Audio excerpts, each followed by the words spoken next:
Hello everyone, I'm Dante, this is Lomana, and welcome to our walkthrough of the new Deathmatch map, Château Guillard. This map is only small and frankly it's a bit light in the lore department, but that doesn't mean there isn't any. So as always with new maps, let's see what we can find. Let's start things off by looking at the location itself. A secluded French chateau, centred in a lake with a small town located a short boat ride away. This is the first time we've seen any true glimpse into Widowmaker's past outside of her husband and connections to ballet. Clearly coming from a renowned family of wealth and most likely power. Chateaus, after all, are symbols of nobility, for lords of the manor, which brings us nicely to her family crest, the crown being the most obvious symbol, a sign of success, the origin of which could be anything from wealth to praise from a sovereign. The colours have several possible meanings, but to us the ones that fit the best would be wisdom for the white and majesty for the purple, combined with flowers representing hope and stars for nobility. Clearly Widowmaker's family were once held in very high regard. It would be interesting to see what the local town they likely governed now thinks of her, if they even know she's alive. The chateau itself looks hardly lived in. What little furniture we can see is covered. The walls are old and leaves litter the ground.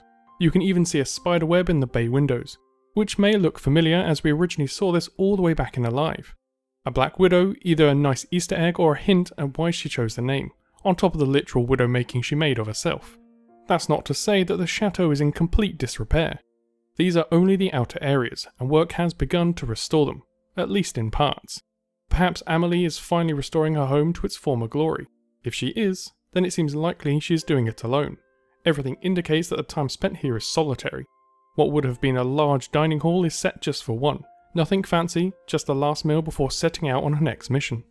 The only part of any real warmth is likely where she spends most of her time, the study, which for some odd reason is located on the outer parts, not within the enclosed interior. Books and electronics tend not to do well when exposed to the elements. It's here that we get the largest concentration of lore. Amongst the bookshelves is a picture we've seen before in the form of a spray, the wedding photo of Gerard and Amelie. Since we've seen her standing over his grave, the unshakable brainwashing we've assumed seems to be in some doubt, as she clearly remembers him at least in some capacity. Moving down to her desk, we start to see a lot that hints of other things we've already seen and links back to previous media released by Blizzard. Her laptop, much like Wonder Woman in Batman vs Superman, links her to another character in the universe, although in this case no name is said. This email refers to her trip to Monaco, which if you've read the comic or seen our last video, you will know this is a reference to Masquerade, specifically to her attendance to the casino in Monaco, likely operated or associated with Talon. At which point in this journey she met Doomfist isn't clear, but she appears to have organised at least some part of it. To supplement this is a plane ticket nearby on the desk, confirming a flight from Paris to Nice, which indicates that she lives somewhere near or within the Paris itself, along with a name shown within the email and of the map itself, Danielle Guillard. We know Guillard is her maiden name, but Danielle is up in the air. Is this her true name, a middle name, or just a name she has taken on after becoming Widowmaker? There's no real evidence either way. Perhaps just a hint of what we could see coming later this year. Outside of who Widowmaker is and where she's going, there is another set of files and papers to the side. This is a hint at what she has been doing in between her Talon missions. Research. Hidden underneath is a familiar file from Lumerico, a classified file on Sombra, indicating that even though they are technically on the same side, she doesn't trust her, or at least suspects she has ulterior motives. We already know that Reaper is fully aware of her activities, so it seems likely that Widow has some idea even if she doesn't know everything.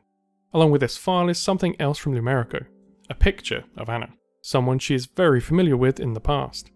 This appears to be the same file type as Sombra, so these could very well be those files placing Widowmaker there at some point, or someone else from Talon.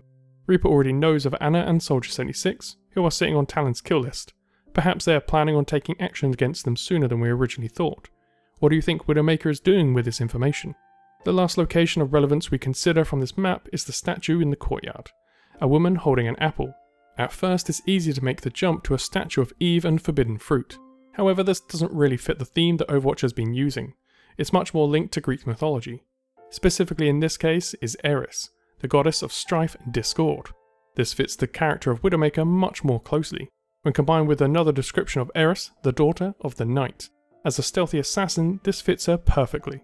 It's also worth taking into consideration the winged victory skin for Mercy, who sits within the same pantheon but is the goddess of victory, the exact opposite of Eris, and in this case, Widowmaker.